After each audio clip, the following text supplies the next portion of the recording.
Good morning students. तो आज हम लोग पढ़ने वाले हैं क्लास 7 साइंस के चैप्टर नंबर 8 को। ये चैप्टर है रिप्रोडक्शन इन प्लांट्स, यानी प्लांट्स में रिप्रोडक्शन कैसा होता है। तो सबसे पहले रिप्रोडक्शन वर्ड का मीनिंग समझते हैं। रिप्रोडक्शन वर्ड का मीनिंग क्या होता है? जनन। तो जितने भी सजीव होते हैं अपने ही जैसे नए ऑर्गेनिजम्स को जन्म देते हैं, और इसे ही हम लोग क्या बोलते हैं? रिप्रोडक्शन, यानी कि जनन। तो यहाँ पर तुम देख सकते हो जैसे मनुष्य है वह अपने ही जैसे बच्चे को जन्म देता है, मनुष्य को ही जन्म देता है। यदि गाय की बात करें तो वो अपने ही जैसे बच्चों को जन्म देता है। तो यहाँ पर हम लोगों को इस चैप्टर में प्लांट्स के बारे में पढ़ना है।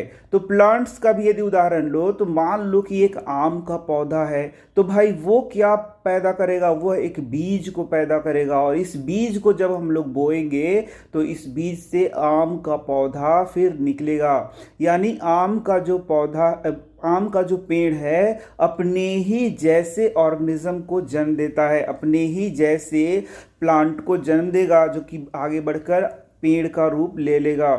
तो यही हम लोग को यहाँ पर पूरा डिटेल में पढ़ना है कि आखिर प्लांट्स में रिप्रोडक्शन होता कैसे है। यहाँ देख सकते हो एनसीईआरटी को हम लोग लाइन बाय लाइन पढ़ने वाले हैं और हर एक क्वेश्चन को भी करने वाले हैं। वीडियो को थोड़ा फास्ट करके देखो, तब ये वीडियो जल्दी समाप्त हो जाएगा। To produce its kind is a characteristic of all living organisms. तुम जानते हो कि जितने भी लिविंग ऑर्गेनिज्म हैं अपने ही जैसे ऑर्गेनिजम्स को क्या करते हैं? प्रोड्यूस करते हैं। मतलब अपने ही जैसे, देखो यहाँ लिखा है इट्स काइंड, मतलब अपने ही जैसे ऑर्गेनिज्म को क्या करते हैं? प्रोड्यूस करते हैं। इसे ही हम लोग क्या बोलते हैं? रिप्रोडक्शन।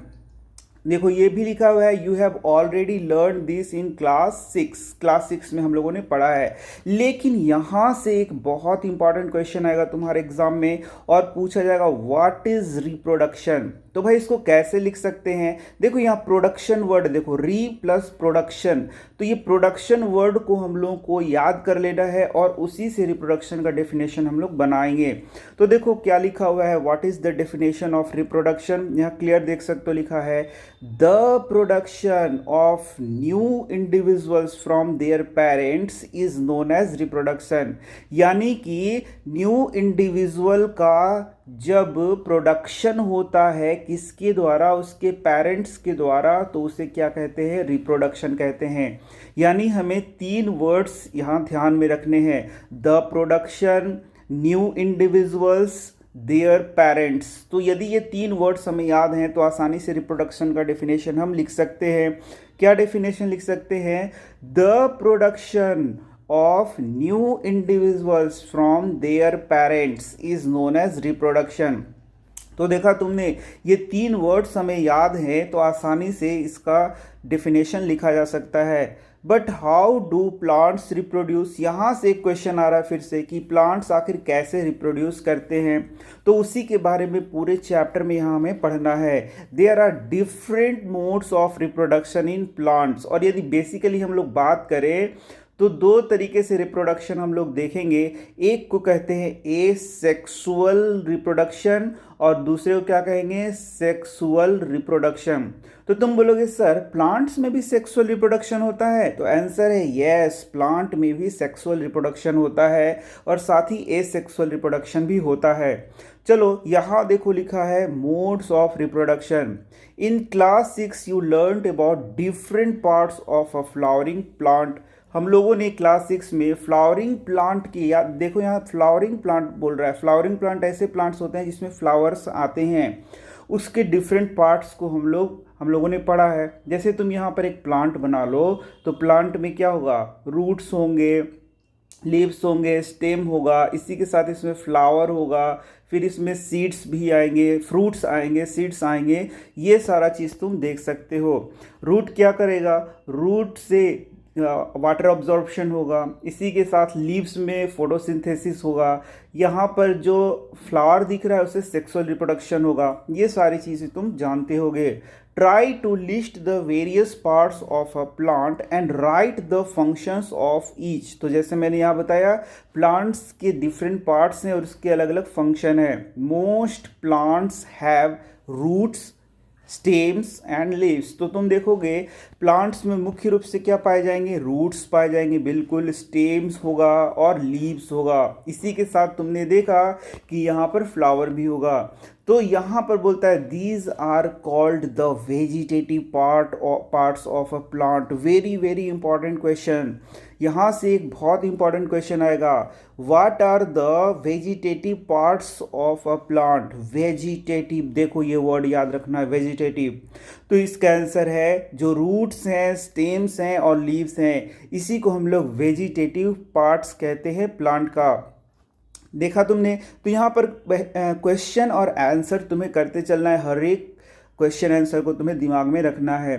बोलता है after a certain period of growth most plants beer flowers. जैसे अभी हम लोगों ने देखा कि एक सर्टेन एज के बाद प्लांट्स में फ्लावर्स भी आएंगे। You may have seen the mango trees flowering in springs. तुमने देखा होगा आम के पेड़ में देखा होगा फ्लावरिंग होता है। It is the flowers that gives rise to juicy mango fruit we enjoy in summer. देखो इतनी बात लिखी गई है, लेकिन यहाँ से सिर्फ एक क्वेश्चन बनता है कि इन फ्लावर्स से क्या बनता है। क्वेश्चन, फ्लावर्स से क्या बनता है? तो आंसर यहाँ दिया हुआ है फ्लावर्स से फ्रूट बनेगा, और फ्रूट के अंदर ही क्या होता है, सीड्स होते हैं, जिसको फिर बोया जाता है तो फिर नए प्लांट का जन्म होता है। देखा तुमने। तो यहाँ से फ्लावर्स से ही क्या बनेगा, फ्रूट बनेगा। We eat the fruits and usually discard the seeds. देखो यही बोल रहा है कि फ्रूट के अंदर ही क्या है, सीड है।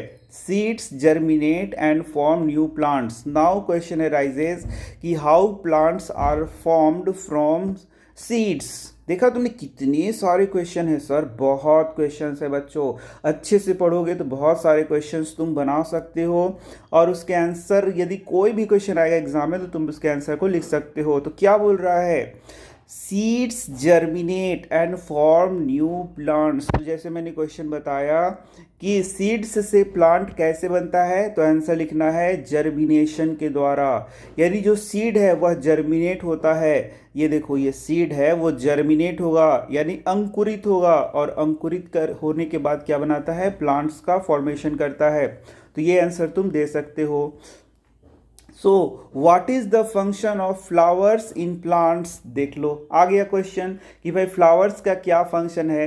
तो flowers are the sexual part of a plant. Flowers क्या है, सेक्सुअल पार्ट है प्लांट के, और इसके द्वारा सेक्सुअल रिप्रोडक्शन होता है, जिससे फ्रूट्स और सीड्स का फॉर्मेशन होता है। तो flowers makes fruits and seeds. देखा इसका आंसर कि फ्लावर क्या होता है, फ्रूट्स और सीड्स को बनाता है। Flowers perform the function of reproduction in plants.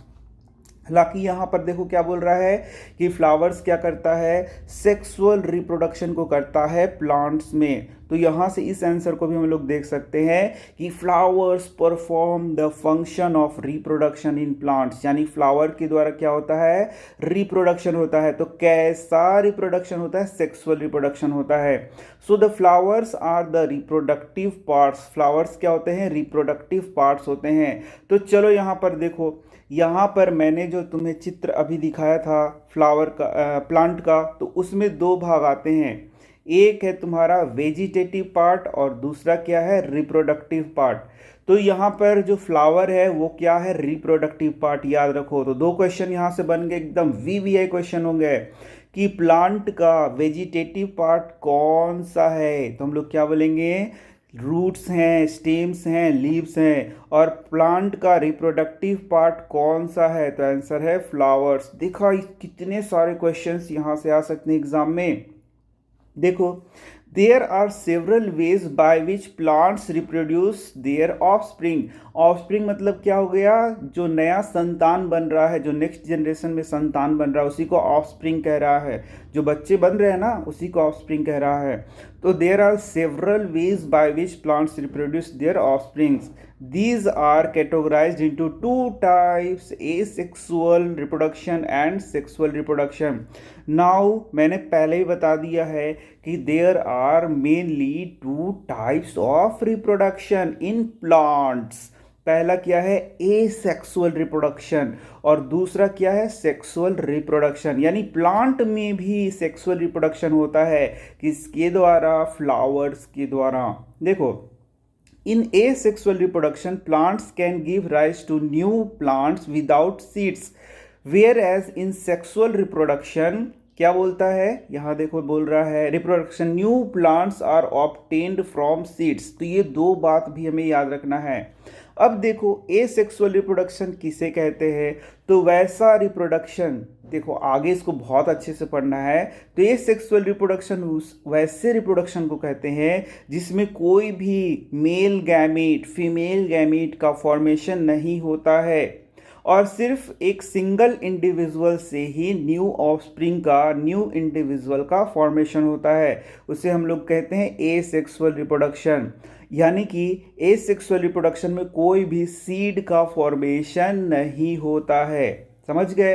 अब बोलो सेक्सुअल रिप्रोडक्शन क्या है, तो सेक्सुअल रिप्रोडक्शन ऐसा रिप्रोडक्शन होता है जिसमें मेल गैमीट और फीमेल गैमीट का फॉर्मेशन होता है, इनमें फ्यूज़न होता है, फ्यूज़न होकर जाइगोट बनेगा और इस प्रकार से यदि रिप्रोडक्शन होता है तो उसे हम लोग क्या बोलते हैं, सेक्सुअल रिप्रोडक्शन।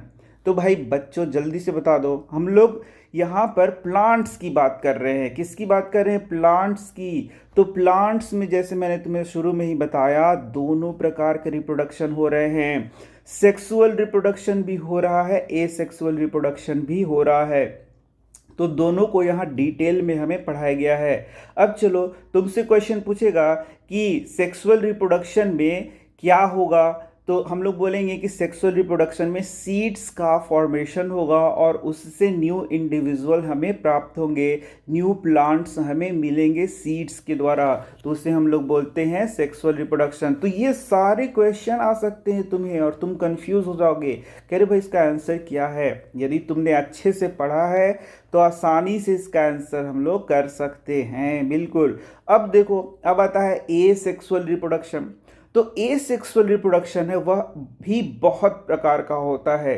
तो हम लोग देखते हैं कौन कौन सा प्रकार हमें क्लास 7 में पढ़ना है। देखो, in asexual reproduction new plants are obtained without production of seeds. अब देखो यहाँ क्लास 7th में तुम्हारा जो डेफिनेशन बार बार दे रहा है एसेक्सुअल रिप्रोडक्शन का, वो बोलता है कि इसमें जो न्यू इंडिविजुअल पैदा होता है, न्यू इंडिविजुअल जो प्रोड्यूस होता है, are obtained without production of seed, जो कि बिना सीड का प्रोड्यूस होता है, उसे हम लोग क्या बोलते हैं, एसेक्सुअल रिप्रोडक्शन।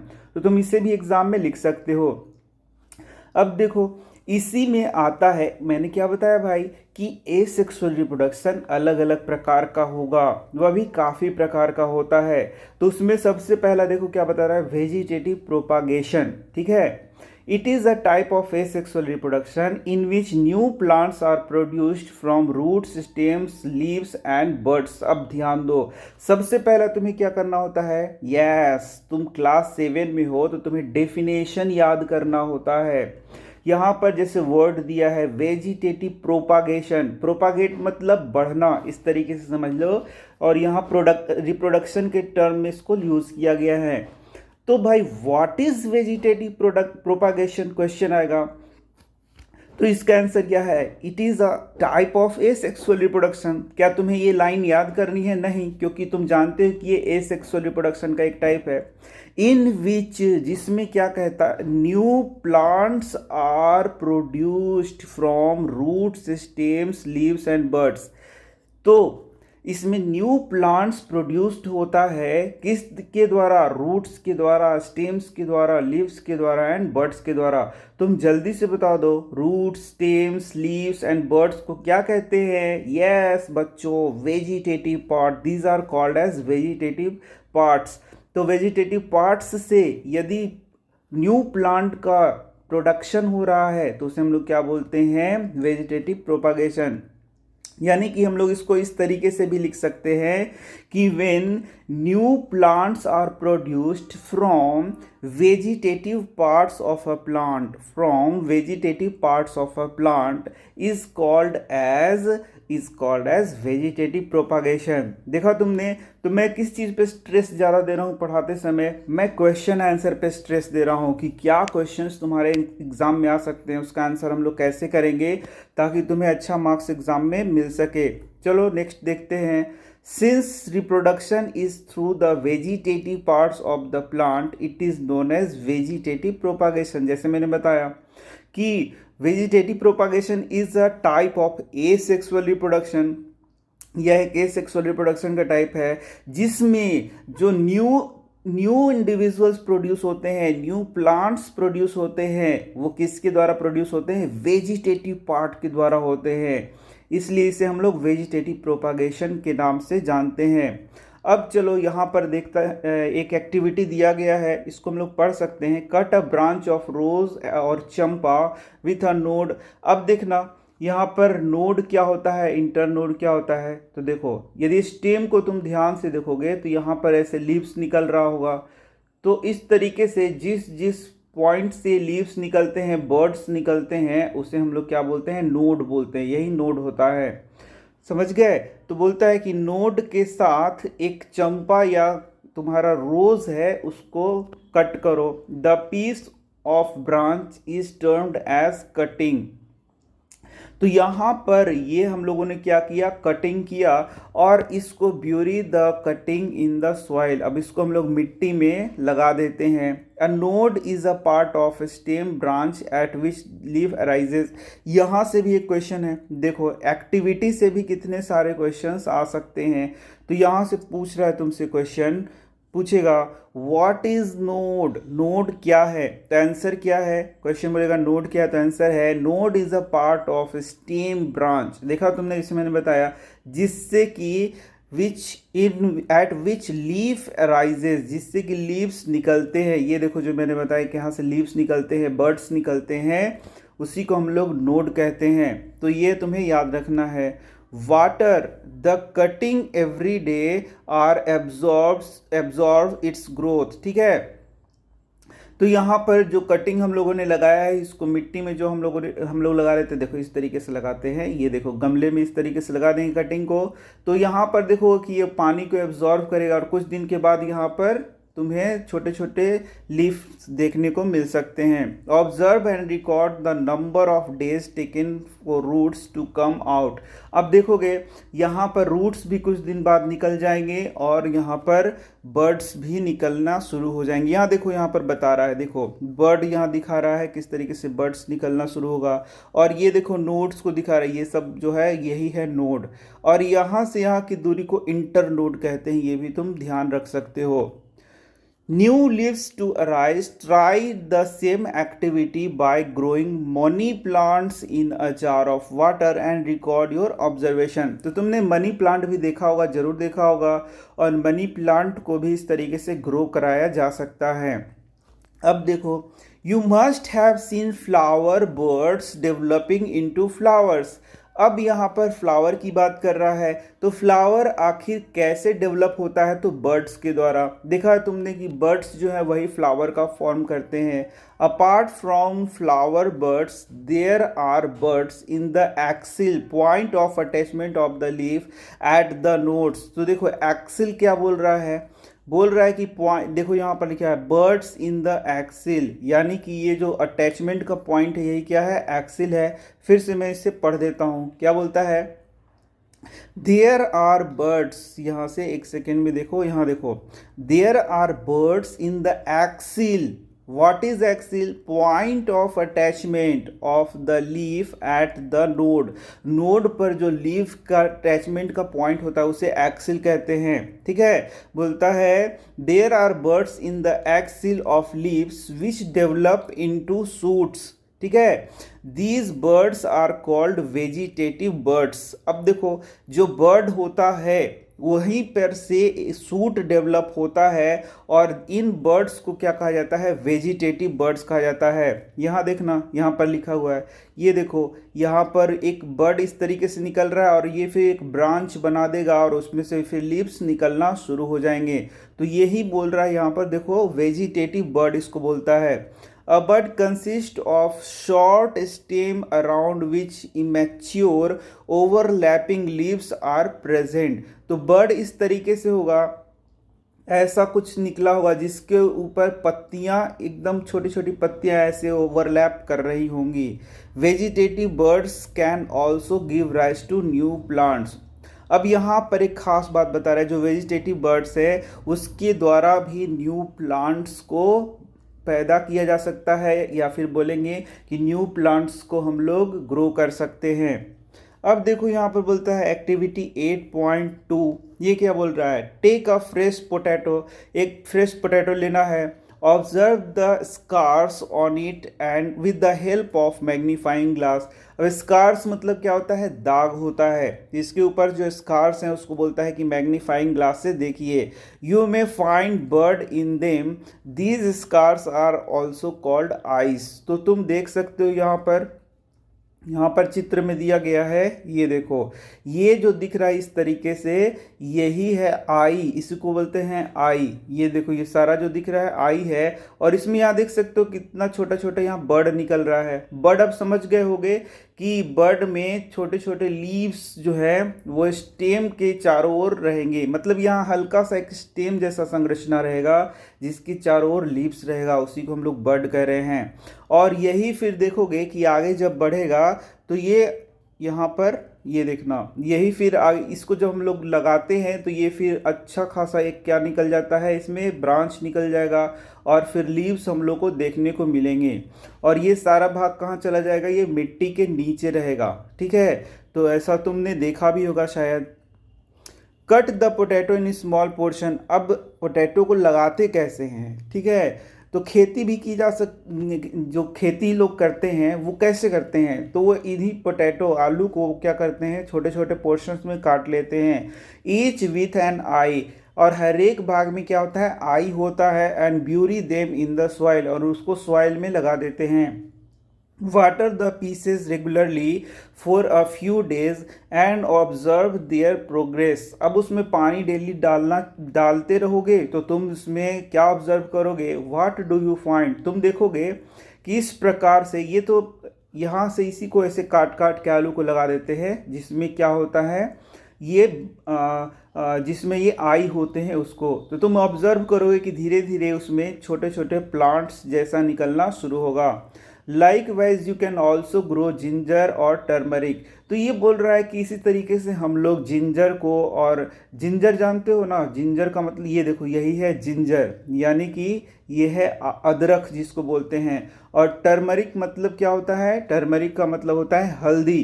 तो इस तरीके से जिंजर और हल्दी को भी हम लोग लगा सकते हैं. या फिर देखो, किसान लोग इसी तरीके से इसको लगाते हैं. अब यहाँ पर बोल रहा है ब्रायोफाइलम. वीवीए क्वेश्चन है, इसको याद रखना है. ब्रायोफाइलम शायद देखा है तुमने. Has birds in the margins of leaves. ये बहुत इंपॉर्टेंट क्वेश्चन है. तो ब्रायोफाइलम मैं देख लेता हूँ यहाँ पर. ये देखो, ये ब्रायोफाइलम की एक पत्ती दी गई है. और ब्रायोफाइलम में देखोगे जो मार्जिन है, मार्जिन देखो, यही है मार्जिन. लीफ का जो किनारे किनारे भाग है उसी को मार्जिन कहते हैं. तो इस मार्जिन ऑफ लीफ, ये देखो, ये पूरा लीफ है और इसके मार्जिन से यहाँ देख सकते हो छोटे छोटे इस तरीके से बर्ड्स निकल रहे हैं, या फिर प्लांट्स बोल सकते हो. और यही क्या होता है, फिर इसमें रूट्स आना शुरू हो जाएगा और बहुत सारे छोटे छोटे प्लांट्स जर्मिनेट होंगे. तो यहाँ से डायरेक्ट क्वेश्चन पूछेगा तुमसे, बोलेगा कि वो कौन सा प्लांट है जिसमें लीफ के द्वारा रिप्रोडक्शन होता है. तो आंसर क्या है? ब्रायोफाइलम. इसको हिंदी में पत्थर चट्टा भी कहते हैं, तुमने देखा भी होगा. बोलता है if a leaf of this plant falls on a moist soil each bud can give rise to a new plant. यानी कि इसमें छोटे छोटे ऐसे बर्ड्स निकलेंगे और जब ये जो पत्ती है, या तो ये जुड़ा रहता है प्लांट से, उसके बाद भी ये सॉइल में गिर जाएगा या यहाँ से टूट कर भी गिर जाएगा. तो ये जो बर्ड्स है इनमें छोटे छोटे रूट्स होते हैं, फिर इनसे बहुत सारे प्लांट्स, न्यू इंडिविजुअल्स प्रोड्यूस होते हैं. देखो यहाँ पर 1 2 3 4 5 दिखाया, लेकिन सिर्फ 5 नहीं, बहुत सारे होते हैं, तुमने देखा भी होगा शायद. Roots of some plants can give rise to new plants. Sweet potato and dahlia are examples. तो अब यदि ध्यान दिया जाए कि इतनी बातें हम लोगों ने पढ़ ली हैं, तो वेजिटेटिव जो रिप्रोडक्शन होता है उसमें हम लोगों ने देखा कि जो बर्ड्स हैं उससे भी न्यू इंडिविजुअल हम लोग प्राप्त कर सकते हैं। जो स्टेम है, स्टेम से भी हम लोग न्यू इंडिविजुअल को प्राप्त कर सकते हैं। अब कैसे, क्या उदाहरण है, तो देखो ये जो जिंजर है इसको हम लोग स्टेम मानते हैं, ये जो पोटैटो है इसको भी हम लोग स्टेम मानते हैं, मॉडिफाइड स्टेम कहते हैं। यानी कि जो वेजिटेटिव प्रोपागेशन हो रहा है वो किसके द्वारा होता है, वेजिटेटिव प्रोपागेशन तो स्टेम के द्वारा हो सकता है, बर्ड्स के द्वारा हो सकता है, लीफ के द्वारा हो सकता है, और इसी के साथ रूट के द्वारा भी हो सकता है। अब एग्जाम्पल्स तुम देख सकते हो, स्टेम के द्वारा जैसे हम लोगों ने रोज देखा, बर्ड्स के द्वारा देखा कि यहाँ पर रोज में ही देखा कि बर्ड्स को भी यदि हम लोग लगा दें तो उससे भी न्यू इंडिविजुअल बनेगा। लीफ में हम लोगों ने ब्रायोफाइलम देखा, स्टेम में और दो उदाहरण जिंजर को देखा और पोटैटो को देखा। अब रूट्स में स्वीट पोटैटो का उदाहरण दिया जाता है, ठीक है। तो रूट्स में स्वीट पोटैटो हो गया, या फिर गाजर तुमने देखा है, फिर डहेलिया देखा है, और या फिर यही सारे एग्जाम्पल्स हैं जिसको तुम लिख सकते हो। गाजर को कैरेट कहते हैं, ठीक है। तो इन सब में किसके द्वारा रिप्रोडक्शन होता है, इन सब में रूट के द्वारा वेजिटेटिव प्रोपागेशन होता है। समझ गए? इसका मतलब ये जो वेजिटेटिव प्रोपागेशन होता है वो different vegetative part of plant से होता है। इसे हम लोग क्या बोलते हैं, एसेक्सुअल रिप्रोडक्शन भी कहते हैं। अब देखो, plants such as cacti produce new plants when their parts get detached from the main plant body. Each detached part can grow into a new plant. तो यहाँ पर बताया, जो कैक्टस के बारे में बताया कि कैक्टस में भी रिप्रोडक्शन होगा, तो उसमें क्या होगा कि प्लांट बॉडी में से कुछ पार्ट क्या होगा, डिटैच होगा। इस detach part can grow into a new plant, और जो भी पार्ट डिटैच होता है वह न्यू प्लांट को फिर बनाता है। देखा तुमने कितनी सारी बातें बताई गई हैं। Plants produced by vegetative propagation take less time to grow and bear flowers and fruit easier than those produced from seeds. अब यहाँ से देखो भाई, हम लोग जो पढ़ रहे हैं उससे क्वेश्चन बना के एग्जाम में मिलेगा। यदि तुम इसको क्वेश्चन आंसर वाइज नहीं पढ़ते हो और सिर्फ सिंपली पढ़ लेते हो तो तुम्हें पता भी नहीं चलेगा कि कौन कौन क्वेश्चंस एग्जाम में पूछे जाएंगे। तो यहाँ पर डायरेक्ट क्वेश्चन पूछ रहा है कि वेजिटेटिव प्रोपागेशन का क्या क्या फ़ायदा है। देखो डायरेक्ट क्वेश्चन क्या पूछ रहा है कि भाई वेजिटेटिव प्रोपागेशन जो होता है उसका क्या क्या फ़ायदा है, बेनिफिट्स हैं।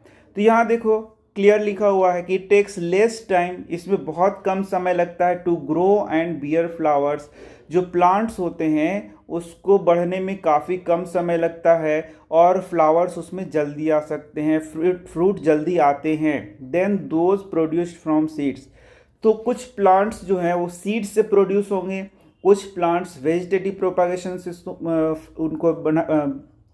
उनको ग्रो कराया जाएगा। तो जो प्लांट्स सीड्स से ग्रो होते हैं उनमें देरी से फ्लावर्स और फ्रूट्स आते हैं, लेकिन जो प्लांट्स वेजिटेटिव प्रोपागेशन से ग्रो कराए जाते हैं उसमें जल्दी ही सारे फ्लावर्स फ्रूट्स आना शुरू हो जाते हैं।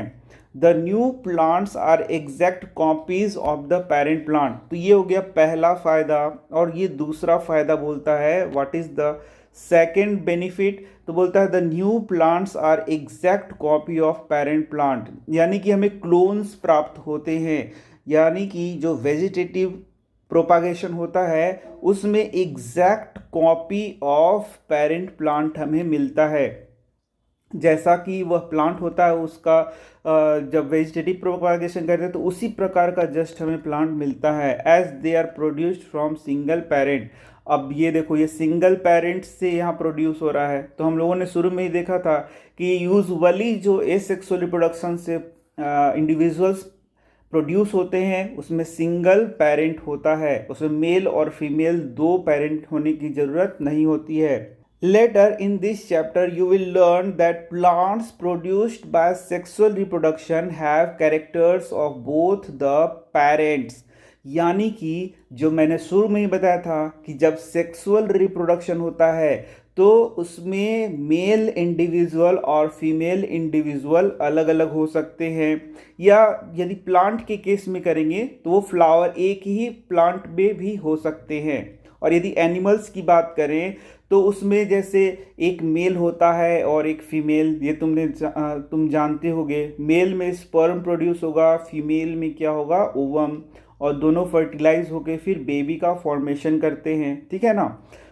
लेकिन यहाँ पर यह तुम जान लो कि ये जो फ्लावर होता है उसमें मेल और फीमेल पार्ट दोनों एक ही साथ मिल सकते हैं, ठीक है। यानी एक ही प्लांट में, जैसे देखो ये एक प्लांट है ना, इसी प्लांट में मेल भी पार्ट हो सकता है, फीमेल भी पार्ट हो सकता है, या अलग अलग इंडिविजुअल भी हो सकते हैं, दोनों चीज़ यहाँ पर हो जाता है। तो इसके बारे में आगे पढ़ाया है।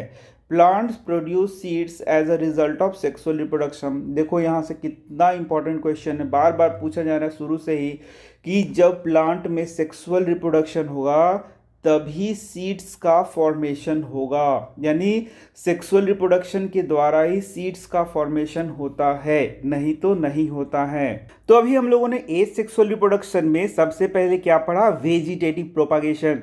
नेक्स्ट क्या है, नेक्स्ट है बडिंग।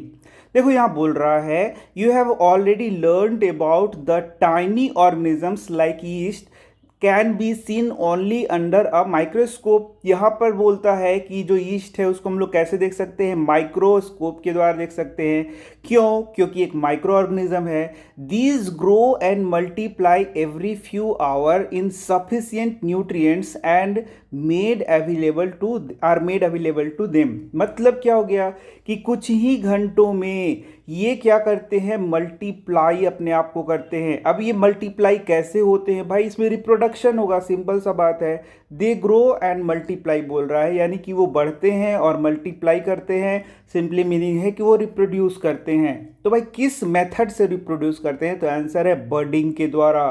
तो यहाँ से डायरेक्ट तुम्हारा क्वेश्चन बनता है, यीस्ट में कौन कैसे रिप्रोडक्शन होता है, तो एसेक्सुअल रिप्रोडक्शन होता है, जिसको हम लोग कहते हैं budding. Remember that yeast is a single celled organism. याद रखो कि यीस्ट क्या है, एक सिंगल सेल्ड माइक्रो ऑर्गेनिज्म है, जिसको हम लोग माइक्रोस्कोप से देख सकते हैं, जो बडिंग के द्वारा रिप्रोडक्शन करता है। और ये एसेक्सुअल काइंड ऑफ रिप्रोडक्शन है। तो यहाँ तुम देख भी सकते हो, reproduction in yeast by budding. तो बडिंग क्या होता है, देखो यही ईस्ट सेल है। अब ये एक आउटग्रोथ यहाँ पर इसमें निकलता है, इस आउटग्रोथ को हम लोग कहते हैं बड। और जब यही बड सेपरेट होता है तो फिर न्यू इंडिविजुअल को जन्म देता है। यहाँ देख सकते हो, यहाँ ये बड निकला है और यहाँ देखो चेन ऑफ बर्ड्स हैं। तुम बोलोगे सर यहाँ पर भी हम लोगों ने ये बड देखा और यहाँ पर भी बड देखा, तो ये दोनों अलग अलग हैं। बिल्कुल बच्चों, ये अलग अलग हैं। ये जो बड है, इसको कली जो हम लोग कह रहे हैं, ये प्लांट्स में देखा जा रहा है। लेकिन यहाँ पर ये जो बड है वो सिंगल सेल्ड है, एक सेल का है। ये जो बड है वो मल्टी सेलुलर बड है। और इस बड में हम लोगों ने क्या देखा था कि इस तरीके से एक छोटा सा ब्रांच होगा और उसी में लीव्स ओवरलैप करते हैं। ये अलग बड है। अब दोनों को एक ही मत समझ लेना तुम कि दोनों एक प्रकार का बड है, ठीक है ना। तो एक आउटग्रोथ निकलता है जिसे हम लोग बड कहते हैं, और जब वह डिटैच होता है तो न्यू ऑर्गेनिज्म फॉर्म होता है। इसी प्रोसेस को हम लोग कहते हैं बडिंग। तो यहाँ देखो, the small bulb like projection coming out from the yeast cell is called a bud. अब बड किससे कहते हैं, यहाँ से क्वेश्चन आएगा। तो एक small bulb like projection, bulb like projection, projection मतलब जो निकास हो रहा है, निकल रहा है, ठीक है। कमिंग आउट वर्ड याद रखना होगा कि जो बाहर आ रहा है, from the yeast cell is called a bud. देखो ये थोड़ा सा मुश्किल हो सकता है याद करने के लिए, लेकिन इसे याद तो करना होगा कि बल्ब लाइक प्रोजेक्शन है। ये देखो यही बल्ब लाइक प्रोजेक्शन है, bulb like projection that is coming out. वो क्या हो रहा है, कमिंग आउट, बाहर की ओर आ रहा है, from the yeast cell is called a bud. इसी को हम लोग बर्ड कहते हैं। अब बोलता क्या है कि यही जो बड है ग्रेजुअली ग्रोज, धीरे धीरे वो बढ़ेगा, and gets detached from the parent cell. और वो पेरेंट सेल से क्या हो जाएगा, डिटैच जब हो जाएगा तो फिर न्यू ईस्ट सेल का फॉर्मेशन करेगा। ये जो तुम्हें बड दिख रहा है ना, ये बड क्या होगा, धीरे धीरे ग्रो करेगा और ये फिर डिटैच हो जाता है, और डिटैच होके फिर ये क्या करता है, ग्रो करता है, न्यू ईस्ट सेल का निर्माण करेगा। देखा तुमने, इस प्रोसेस को हम लोग कहते हैं बडिंग, ठीक है ना। मतलब रिप्रोडक्शन थ्रू बडिंग इसको कहते हैं। The new yeast cell grows, matures and produces more yeast cells. अब देखा तुमने, जो नया यीस्ट सेल ग्रो जो बना वो फिर से ग्रो करेगा, मैच्योर करेगा और फिर से और नए इंडिविजुअल्स को जन्म देगा। Sometimes another bird arises from the bird forming a chain of birds. If this process continues, a large number of yeast cells are produced in a short time. कभी कभी देखोगे कि एक चेन ऑफ बर्ड्स बनता है। ये कैसे बनेगा? ये देखो, ये क्या है? ये है हमारा ईस्ट सेल। इससे एक सिंगल बर्ड निकला, इसी के बाद एक और बर्ड निकल गया, इसी से एक और बर्ड निकल गया और एक चेन ऑफ बर्ड्स का फॉर्मेशन करेगा। और यहाँ देख सकते हो large number of yeast cell का प्रोडक्शन इस तरीके से होगा। तो यही प्रोसेस है बर्डिंग का, यानी कि बर्डिंग क्या हो गया? एक एसेक्सुअल रिप्रोडक्शन हो गया। अब आगे के क्लासेस में तुम पढ़ोगे कि एक हाइड्रा नामक जीव होता है, उसमें भी बर्डिंग के द्वारा रिप्रोडक्शन होता है। उसमें भी एक इस तरीके से बल्ब लाइक प्रोजेक्शन निकलेगा जो कि यहाँ पर उसके बाद वो डिटैच हो जाता है। और जब वो डिटैच होता है तो डिटैच होने के बाद वो ग्रो करता है और न्यू इंडिविजुअल का फॉर्मेशन करता है हाइड्रा में। तो वो आगे के क्लास में तुम पढ़ोगे। ये देखो एक्टिविटी 8.3 बोल रहा है to be demonstrated by the teacher. ये टीचर के द्वारा डेमोन्स्ट्रेट करना है, तो इसको हम लोग छोड़ भी सकते हैं, ठीक है ना। अब चलो, अब हम लोग यहाँ पर आगे बढ़ते हैं। Fragmentation. You might have seen slimy green patches in ponds. जब तुम पॉन्ड्स में घूमने गए होगे, तालाब में घूमने गए होगे, तो तुमने स्लाइमी ग्रीन पैचेज शायद देखे होंगे। और in other stagnant water bodies. Stagnant मतलब जहाँ पर पानी स्थिर होता है। जैसे नदी में क्या देखते हो कि पानी चलता हुआ रहता है, और तुम पॉन्ड्स में क्या देखते हो कि पानी ठहरा हुआ होता है। तो जहाँ पानी का ठहराव होता है वहाँ इस प्रकार के स्लाइमी ग्रीन पैचेस तुम देख सकते हो।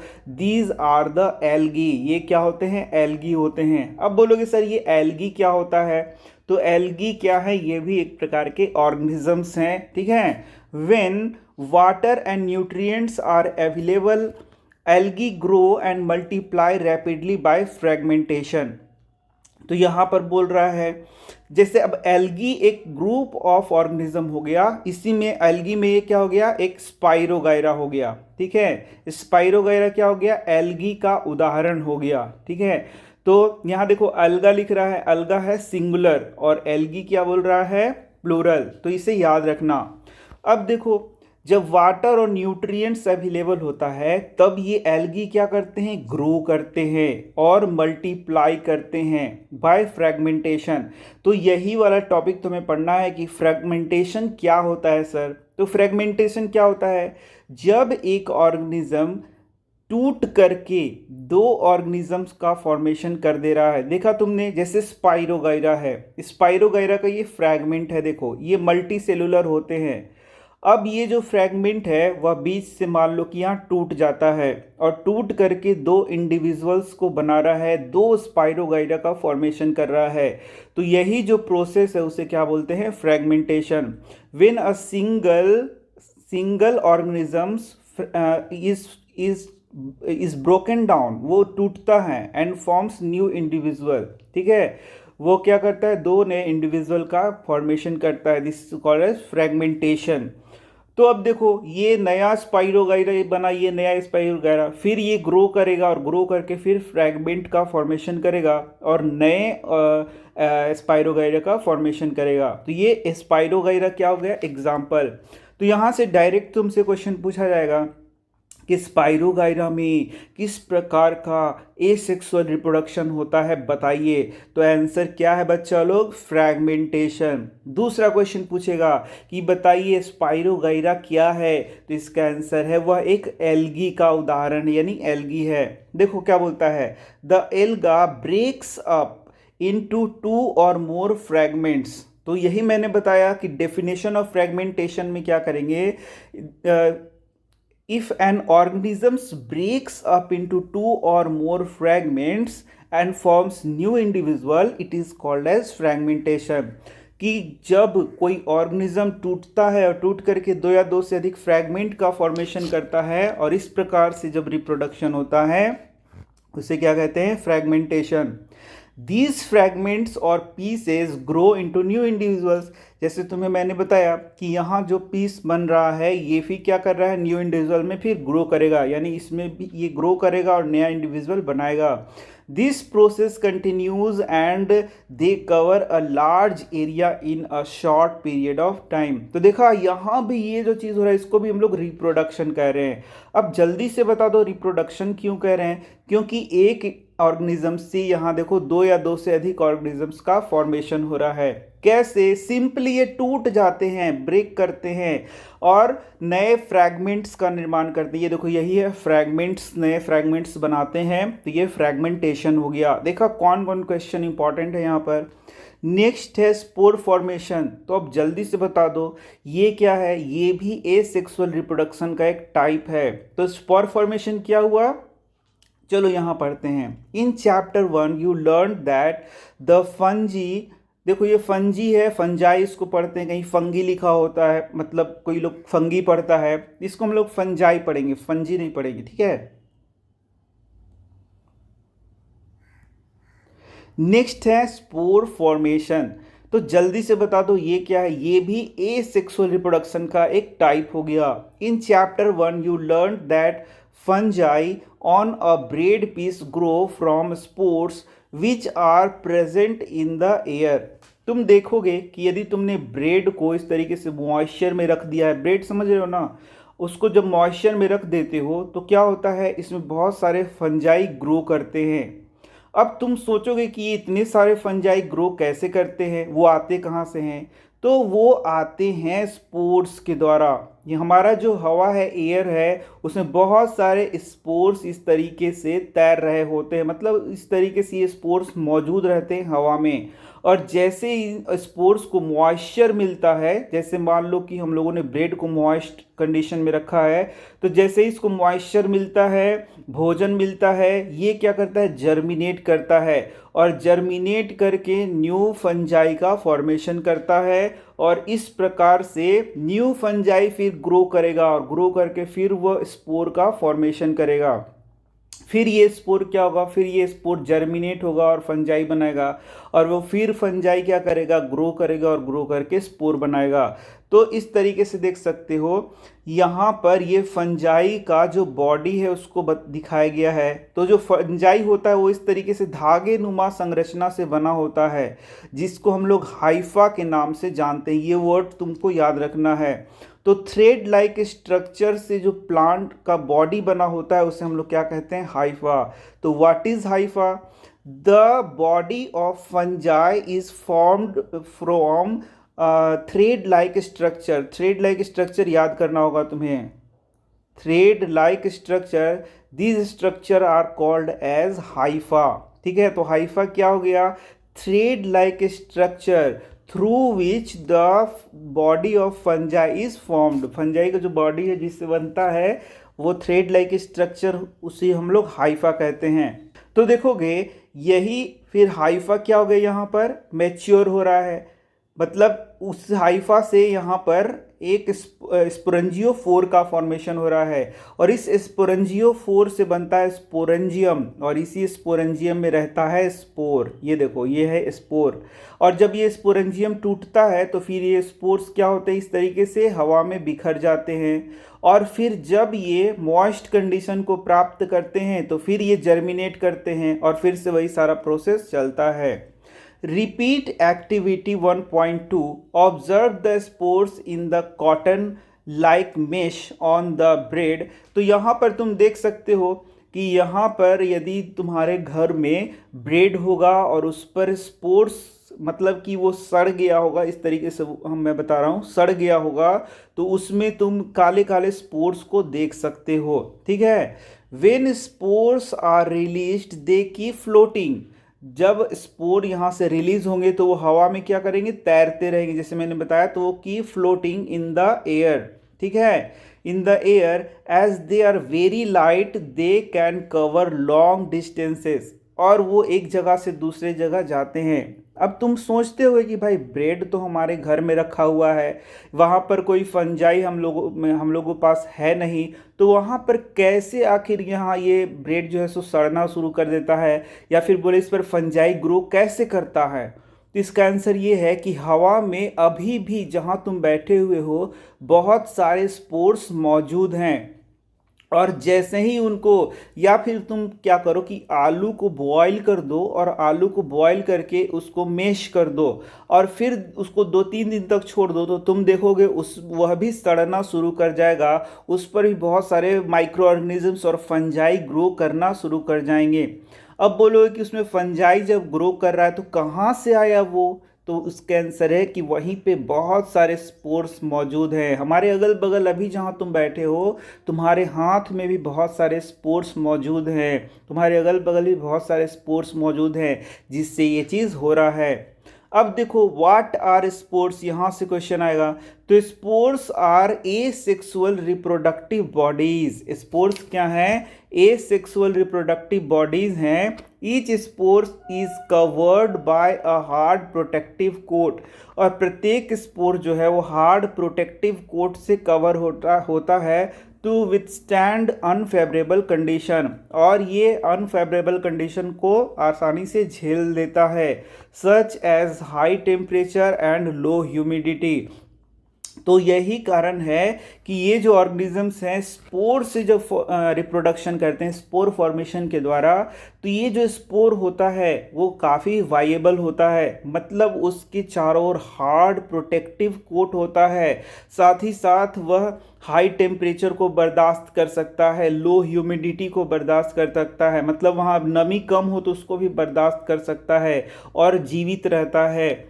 और जब भी इसको अच्छा मॉइस्ट कंडीशन मिलेगा, उस तरीके का न्यूट्रिएंट मिलेगा, मतलब खाने पीने का चीज़ इसको मिलेगा, तो वहाँ पर ये जर्मिनेट करेगा और ग्रो करता है। ठीक है, so they can survive for a long time. यहाँ से भी क्वेश्चन होगा why spores can survive for a long time, because they have hard protective coat, they have hard protective coat, they have hard protective coat. ठीक है, उसके ऊपर hard protective coat होता है जिसके कारण वह सर्वाइव करता है लॉन्ग टाइम के लिए अंडर फेवरेबल कंडीशन। अब जब फेवरेबल कंडीशन आएगा, जैसे कि मॉइस्चर उसको मिल रहा है अच्छा से, ठीक है, तो वो क्या करेगा, वो स्पोर फिर से जर्मिनेट करेगा and develop into a new individual. तो देखा तुमने, यानी कि न्यू इंडिविजुअल का फॉर्मेशन हो रहा है किसके द्वारा? स्पोर के द्वारा। तो ये क्या हुआ, एक रिप्रोडक्शन का टाइप हो गया। किस टाइप का रिप्रोडक्शन? तो ए सेक्सुअल रिप्रोडक्शन। ए सेक्सुअल क्यों हुआ? क्योंकि इसमें सिंगल इंडिविजुअल है। देखो ये सिंगल इंडिविजुअल के द्वारा स्पोर बन रहा है। नेक्स्ट क्वेश्चन, स्पोर कहाँ बनता है? तो आंसर है स्पोरेंजियम में। हाइफा क्या होता है? तो मैंने बताया जो थ्रेड लाइक स्ट्रक्चर से प्लांट का बॉडी बना होता है उसे हम लोग क्या बोलते हैं? हाइफा। तो बेसिकली ये प्लांट में हम लोग नहीं रखते इसको हम लोग फंजाई में पढ़ते हैं, और इसका नाम क्या होता है बच्चों? राइजोपस होता है, जो हम लोग पढ़ेंगे क्लास 10th में। राइजोपस में ऐसा देख सकते हो। ठीक है, तो ये फंजाई है, प्लांट नहीं है, लेकिन इसको इसी अंतर्गत पढ़ा जा रहा है। ठीक है ना। Plants such as moss and ferns also reproduce by means of spores।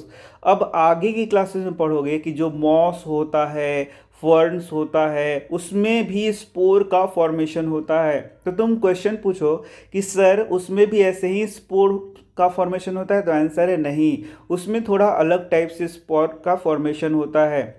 जैसे देख सकते हो यहाँ पर दिखाया गया है तुम्हें, रिप्रोडक्शन थ्रू स्पोर फॉर्मेशन इन फर्न। ये एक फर्न है, फर्न ये प्लांट है बच्चों, ये प्लांट है। ठीक है, तो इस फर्न में देख सकते हो यहाँ सॉरी का फॉर्मेशन हो रहा है, और इसी के अंदर स्पोर बनते हैं। तो यहाँ से क्वेश्चन तुम याद कर सकते हो कि फर्न्स में स्पोर कहाँ बनते हैं? तो सोरी में बनते हैं, और इसमें स्पोर का फॉर्मेशन होता है। देखा तुमने। तो नया क्वेश्चन यहाँ से भी तुमसे राइज हो सकता है। देखो कितने सारे क्वेश्चंस तुमसे पूछे जा सकते हैं। यहाँ से पूछेगा डायरेक्टली कि मॉस एंड फर्न्स में रिप्रोडक्शन कैसे होता है? तो आंसर है बाय मीन्स ऑफ स्पोर्स। देखा तुमने, एक एक लाइन से कितने सारे क्वेश्चंस आ सकते हैं। नाउ आ गया हमारा सेक्सुअल रिप्रोडक्शन। ठीक है, तो भाई सेक्सुअल रिप्रोडक्शन यहाँ पढ़ेंगे हम लोग, प्लांट्स में पढ़ना है, एनिमल्स में नहीं पढ़ना है। तो भाई प्लांट्स में सेक्सुअल रिप्रोडक्शन कैसे होगा सर? तो प्लांट में हम लोगों ने देखा था कि जो फ्लावर होता है वह रिप्रोडक्टिव पार्ट होता है, और फ्लावर में मेल और फीमेल दोनों पार्ट होते हैं। तो यहाँ पर देखोगे कि जो फ्लावर है उसमें फीमेल पार्ट होगा, ठीक है, और उसमें मेल पार्ट भी होता है, ठीक है ना। तो यहाँ जो मेल पार्ट है उससे मेल गैमिट बन जाएगा, जो फीमेल पार्ट है मेल गैमिट बनेगा, और जो फीमेल पार्ट है उससे फीमेल गैमिट बनेगा। उन दोनों का फ्यूज़न होगा, मतलब वो दोनों मिलेंगे, जाइगोट बनेगा, फिर एम्ब्रियो बनता है, और एम्ब्रियो किस चीज़ में रहता है? सीड में रहता है। इस तरीके से यहाँ पर प्रोसेस होता है सेक्सुअल रिप्रोडक्शन का। क्या मैंने बताया कि भाई जो फ्लावर होता है उसमें मेल पार्ट होता है, फीमेल पार्ट होता है। जो मेल पार्ट होता है उससे मेल गैमिट बनता है, फीमेल पार्ट से फीमेल गैमिट बनता है, और इन दोनों के मिलने से जाइगोट बनता है। फिर ये जो जाइगोट है वह इम्ब्रियो का निर्माण करता है, और ये जो इम्ब्रियो है यही सीड के अंदर होता है। यानी जो सीड हम लोग देखते हैं उसके अंदर एक एम्ब्रियो होता है, और जब सीड को फिर हम लोग बोते हैं, उसको लगाते हैं मिट्टी के अंदर, सॉइल के अंदर, तो वही जो एम्ब्रियो है वो जर्मिनेट यहाँ पर करेगा और न्यू इंडिविजुअल का फॉर्मेशन करेगा। तो यहाँ पर ये जो हो गया वह हो गया सेक्सुअल रिप्रोडक्शन। यहाँ पर जो भी चीज़ें मैंने बताई वह क्या हो गया? Sexual reproduction. You have learned earlier the structure of a flower. Flower का स्ट्रक्चर यहाँ पर तुम्हें बहुत इंपॉर्टेंट है, पढ़ना पड़ेगा, और साथ ही साथ बहुत सारी चीज़ों को याद करना पड़ेगा। तो देखते हैं, यहाँ फ्लावर का स्ट्रक्चर दे रखा है, ये देखो यहाँ पूरा फ्लावर का स्ट्रक्चर नहीं दिया है, इस तरीके से हाफ हाफ दे रहा है, ठीक है ना। लेकिन यहाँ फ्लावर के स्ट्रक्चर को यहाँ पर तुम देख सकते हो, यहाँ देखो। तो फ्लावर में मुख्य रूप से 4 भाग पाए जाते हैं। ये देखो, ये है तुम्हारा सेपल, ये है पेटल, और यहाँ पर ये जो भाग है यही भाग है फीमेल पार्ट, और ये जो भाग है यही है मेल पार्ट। दिख रहा है बच्चों? तो यही हम लोगों को देखना है कि जो सेक्सुअल रिप्रोडक्शन होता है उसमें मेल पार्ट और फीमेल पार्ट दोनों भाग लेते हैं, ठीक है। और यहाँ देख सकते हो, यहाँ पर तुम मेल पार्ट में एंथर देख सकते हो, इसी एंथर के अंदर मेल गैमिट बनता है।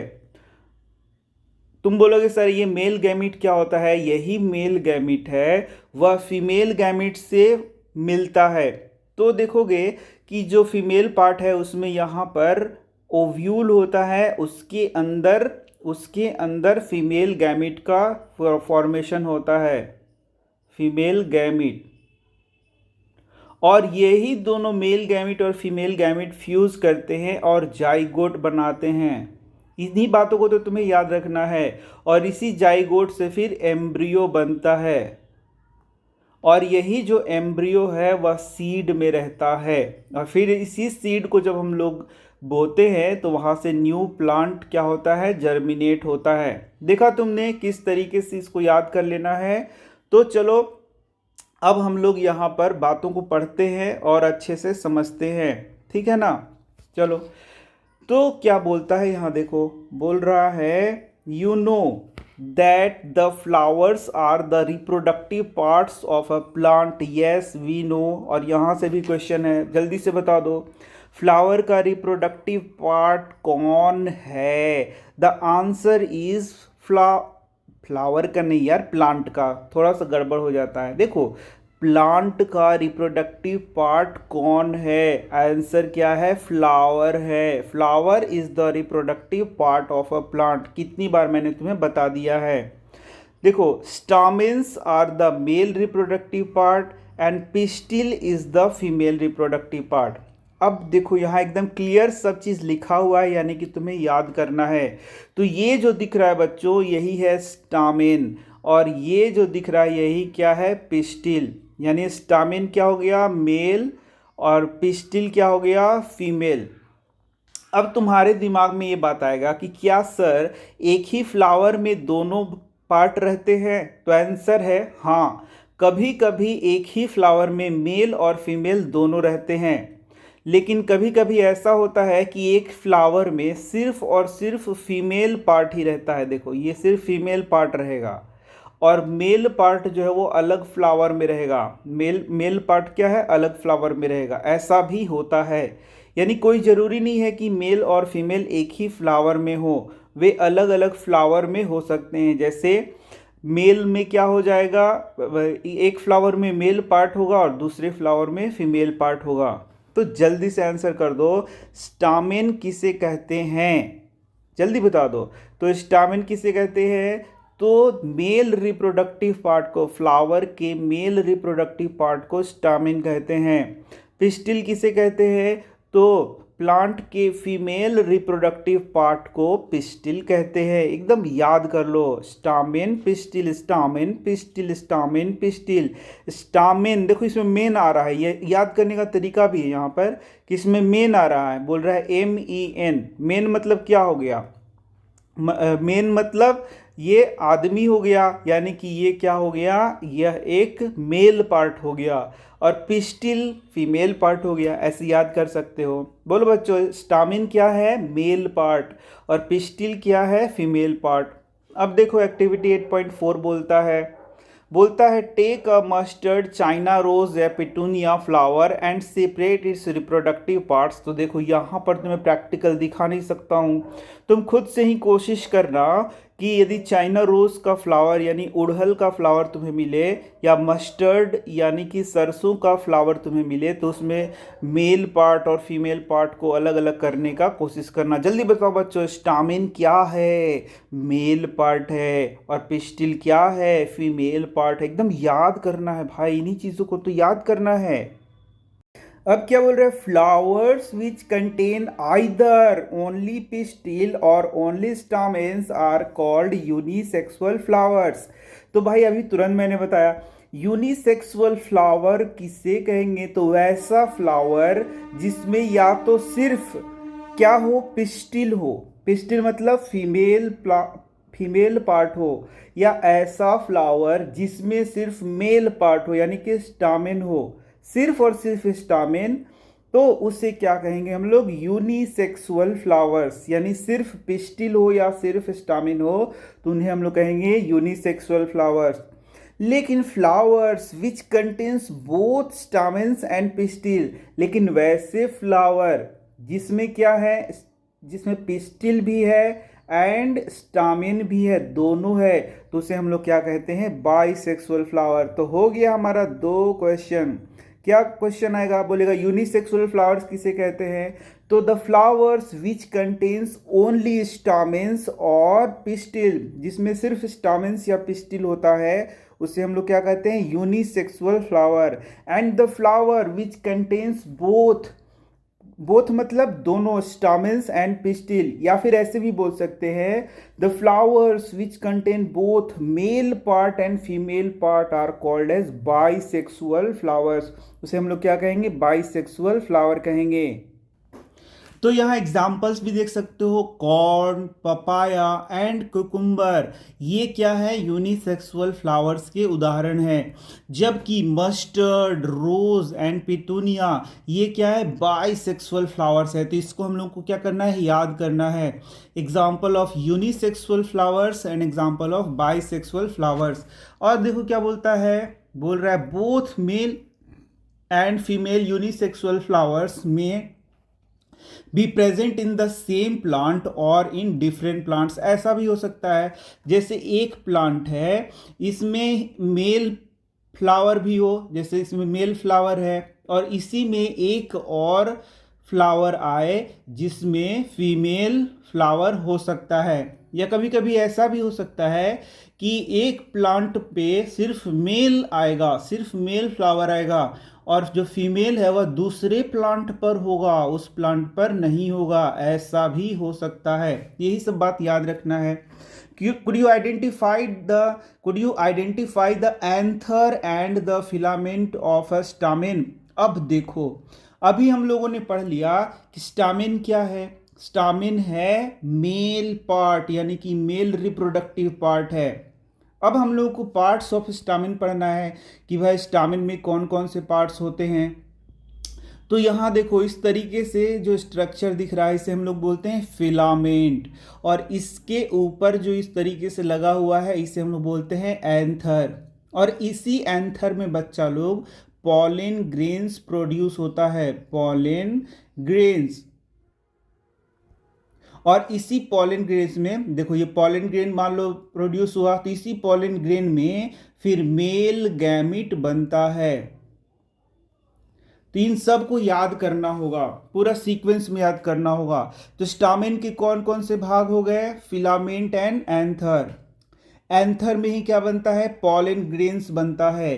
फिर पॉलन ग्रेन्स में क्या बनता है, मेल गैमिट बनता है। देखा तुमने, तो इन सबको सीक्वेंस में याद करना होगा। अब यदि बात करें फीमेल पार्ट की, तो फीमेल पार्ट को क्या कहते हैं, पिस्टिल, जैसे तुम सब जानते हो। अब पिस्टिल की कौन कौन से भाग हैं सर, तो पिस्टिल के 3 भाग हैं। सबसे ऊपर वाला भाग है इसको बोलते हैं स्टिग्मा। उसके बाद जो ऐसे दिख रहा है इसे बोलते हैं स्टाइल, स्टाइल। और नीचे जो गोल ऐसे पार्ट दिख रहा है उसे बोलते हैं ओवरी। और इसी ओवरी में क्या रहता है, ओव्यूल रहता है। देखो ऐसे ओव्यूल रहता है, ये जो छोटा छोटा दिख रहा है यही ओव्यूल है, ठीक है। या फिर एक ओव्यूल भी रह सकता है या ज़्यादा ओव्यूल भी। जैसे इसमें देखो, इसमें अलग अलग ओव्यूल को दिखाया गया है, 1 2 3 ओव्यूल को दिखाया गया है। और मैं यहाँ पर सिर्फ एक ओव्यूल दिखाता हूँ, अभी तुम्हें रुको। ये देखो यहाँ पर मैं सिर्फ तुम्हें एक ओव्यूल दिखा रहा हूँ। तो ये देखो ये सिर्फ इसमें एक ओव्यूल है, और इसमें 3 इधर और 3 6 ओव्यूल तुम्हें देखने को मिल रहे हैं। और ये जो ओव्यूल है इसी के अंदर बनता है फीमेल, FEMALE, फीमेल गैमेट। समझ में आ गया तुम्हें। अब तुम देखोगे कि मेल पार्ट में क्या बना, मेल गैमीट, और फीमेल पार्ट में क्या बना, फीमेल गैमीट। और जब ये दोनों मिलते हैं तो यही मिलने से जाइगोट बनता है। और फिर यही जाइगोट क्या बनाता है, यही फिर एम्ब्रियो बनाता है। और यही एम्ब्रियो फिर कहाँ रहता है, ये एम्ब्रियो सीड के अंदर होता है। देखा तुमने, ये मैंने शुरू में भी तुम्हें पढ़ाया था, ठीक है। तो भाई ये सब प्रोसेस कैसे होता है वो भी हम लोग को पढ़ना है। तो यहाँ देखो सिंपल मैं बता दे रहा हूँ। यहाँ देखो ये मेल पार्ट हो गया, इसमें जो पॉलन ग्रेन्स होते हैं वो पॉलन ग्रेन्स सबसे पहले यहाँ से उठ करके यहाँ पर आ जाते हैं। ये देखो ये पॉलन ग्रेन्स सबसे पहले यहाँ आते हैं, और इन पॉलन ग्रेन्स से देखो अब मैं यहाँ दिखा दे रहा हूँ, ये पॉलन ग्रेन्स से यहाँ पर इस तरीके से पॉलन ट्यूब बनता है, दिख रहा है। और ये जो पॉलन ट्यूब है फिर आगे की ओर जाता है और ये ओव्यूल में चला जाता है। कहाँ चला जाता है, ओव्यूल में। और मैंने क्या बताया था, जो पॉलन ग्रेन्स हैं उसी में मेल गैमीट बनता है। तो ये देखो मान लो कि ये मेल गैमीट है, तो यही फिर आगे की ओर बढ़ता चला जाएगा, ये मेल गैमीट आगे की ओर बढ़ता चला जाएगा। और यहाँ फिर फीमेल गैमीट है, तो मेल गैमीट आगे आते जाएगा और फिर फीमेल गैमीट से फ्यूज करेगा। यानी ये मेल गैमीट है और ये फीमेल गैमीट, ये दोनों मिल जाएंगे और मिल करके ये फिर क्या बना देते हैं, जाइगोट बनाते हैं। इसका मतलब क्या हुआ कि ये जो जाइगोट बन रहा है वो ओव्यूल के अंदर बन रहा है। ये जाइगोट किसके अंदर है, ओव्यूल के अंदर है। और बाद में बच्चा लोग ये ओव्यूल ही सीड बना देता है, और ये जो तुम्हारा ओवरी है वो फ्रूट बनाता है। यानी ओव्यूल से सीड बनता है, ओवरी से क्या बन जाता है, फ्रूट। देखा तुमने कितना सिंपल सा प्रोसेस है। तो ये जो मैंने बताया प्रोसेस, उसी को अब हम लोग यहाँ पर पढ़ लेते हैं थोड़ा सा। यहाँ पर क्या क्या बता रहा है, देखो यहाँ देखो क्या बोल रहा है, anther contains pollen grains which produces male gametes. मैंने बताया ना कि जो हमारा स्टामेन है उसमें ये वाला भाग क्या कहलाता है, एंथर। और इसी में क्या प्रोड्यूस होता है, इसी में पॉलन ग्रेन्स बनते हैं। और पॉलन ग्रेन्स के अंदर क्या होता है, मेल गैमेट्स। देखो कई बार मैं बता रहा हूँ तो उसमें को तुम ध्यान से सीखो, क्योंकि ये नई नई चीज़ें हैं, ध्यान से सीखना पड़ेगा। मैंने क्या बताया, ये है एंथर, ये देखो एंथर है। इसी एंथर में क्या बनते हैं, इसके अंदर पॉलन ग्रेन्स बनते हैं, छोटे छोटे पॉलन ग्रेन्स बनते हैं। और इसी पॉलन ग्रेन में क्या बनता है, मेल गैमिट बनता है। देखा तुमने, सब बातें मैंने बता दी। अब देखो, अब pistil consist of stigma, style and ovary. Pistil मैंने बता दिया कि पिस्टिल में क्या है, स्टिग्मा है, स्टाइल है एंड ओवरी। ये है स्टिग्मा, ये है स्टाइल और ये क्या है, ओवरी।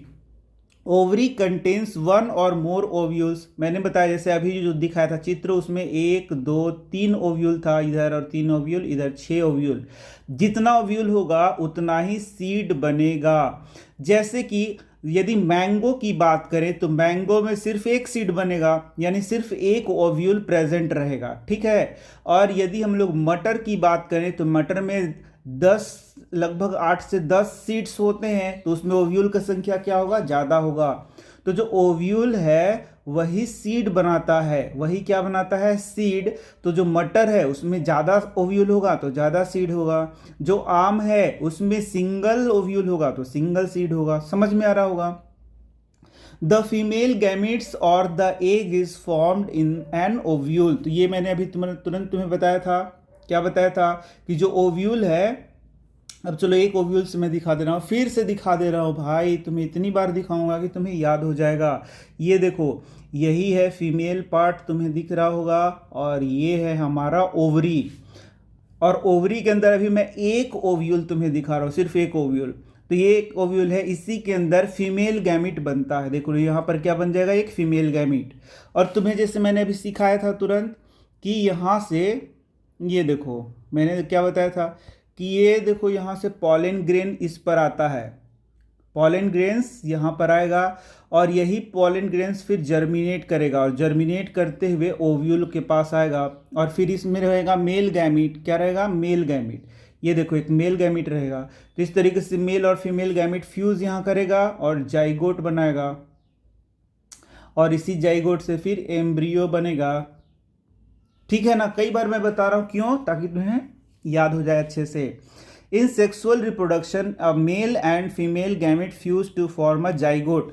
यानी कि सेक्सुअल रिप्रोडक्शन में कई बार बताया गया तुम्हें कि एक होता है मेल गैमेट और दूसरा क्या होता है, फीमेल गैमेट, और इन्हीं के फ्यूज होने, फ्यूज मतलब मिलने से जाइगोट बनता है।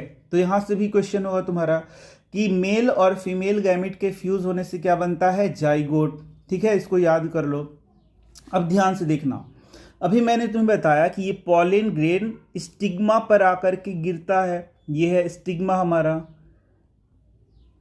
और ये क्या है, पॉलन ग्रेन्स है। ठीक है, पॉलन ग्रेन्स कहाँ से आया, एंथर से, याद करो ये एंथर था, एंथर से पॉलन ग्रेन्स आता है। ये देखो एंथर से पॉलन ग्रेन्स आता है और स्टिग्मा पर गिरता है। तो इसी ट्रांसफर को transfer of pollen grains from anther to stigma is called as pollination. तो ये देखो ये आ गया हमारा पॉलिनेशन नेक्स्ट टर्न। तो पॉलिनेशन जैसे मैंने बताया क्या होगा, देखो यहाँ पर मैं फिर से दिखा देता हूँ, यहाँ चित्र में देख सकते हो। ये देखो कितनी बार मैं चीज़ों को बता रहा हूँ, मुझे लगता है कि तुम्हें याद हो रहा होगा। ये देखो यही एंथर है, एंथर में बनता है पॉलन ग्रेन, ठीक है, और ये है स्टिग्मा। तो इसका ट्रांसफर हो रहा है, किसका ट्रांसफर हो रहा है, पॉलन ग्रेन्स का। तो transfer of pollen grains from anther to stigma is called as pollination. इसी को हम लोग क्या कहते हैं, पॉलिनेशन। अब पॉलिनेशन भी दो प्रकार का होगा, एक होता है सेल्फ पॉलिनेशन, एक होता है क्रॉस पॉलिनेशन। तो अब यदि यहाँ देखोगे कि ये जो फ्लावर है, इसी फ्लावर का पॉलेंस इसी फ्लावर के स्टिग्मा पर जा रहा है, तो इसे हम लोग सेल्फ पॉलिनेशन कहते हैं। और देखोगे कि एक फ्लावर का पॉलेन दूसरे फ्लावर के स्टिग्मा पर जा रहा है, तो उसे हम लोग क्या कहते हैं, क्रॉस पॉलिनेशन। समझ गए। तो इस तरीके से ये हो गया सेल्फ पॉलिनेशन और क्रॉस पॉलिनेशन। सेल्फ में क्या हो रहा है, सेम फ्लावर में ही जो तुम्हारा पॉलन है वो स्टिग्मा पर जा रहा है, और क्रॉस पॉलिनेशन में क्या हुआ, एक फ्लावर से दूसरे फ्लावर में ऐसा प्रक्रिया हो रहा है। चलो अब हम लोग पढ़ लेते हैं पॉलिनेशन क्या होता है। सबसे पहला क्वेश्चन, तो ट्रांसफर वर्ड याद रखना है तुम्हें, transfer, the transfer of pollen grains from anther to stigma, anther to stigma, anther to stigma. ये सारे वर्ड्स तुम्हें याद रखने होंगे क्योंकि ये सारा तुम्हारे बुक में दिया हुआ है।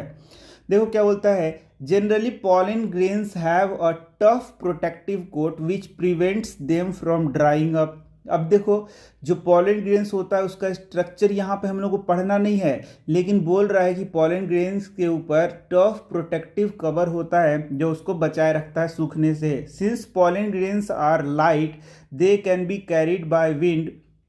तो देखोगे ये पॉलन ग्रेन्स क्या होते हैं, ये पॉलन ग्रेन्स बहुत हल्के होते हैं, तो ये हवा के द्वारा या फिर इंसेक्ट के द्वारा या फिर किसी अदर मीन्स से वाटर के द्वारा एक जगह से दूसरी जगह कैरी होते रहते हैं।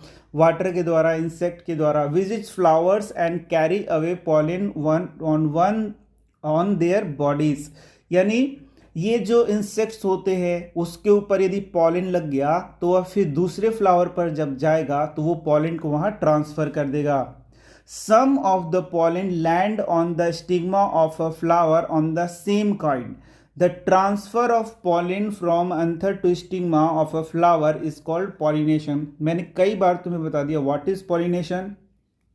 तो वर्ड हमें याद रखना है transfer of, transfer of, transfer of. किस चीज़ का ट्रांसफर? पॉलिन ग्रेन्स का transfer from anther to stigma, anther to stigma. देखा तुमने, तीन चीज़ याद रखना है। सबसे मेन है ट्रांसफर।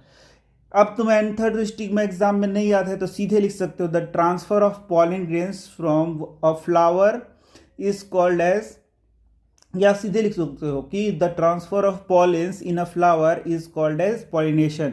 मतलब मान लो तुमने एंथर टू स्टिग्मा तुम भूल गए हो, तब यहाँ से एक क्वेश्चन आएगा, भी क्वेश्चन है, पॉलिनेशन क्या है।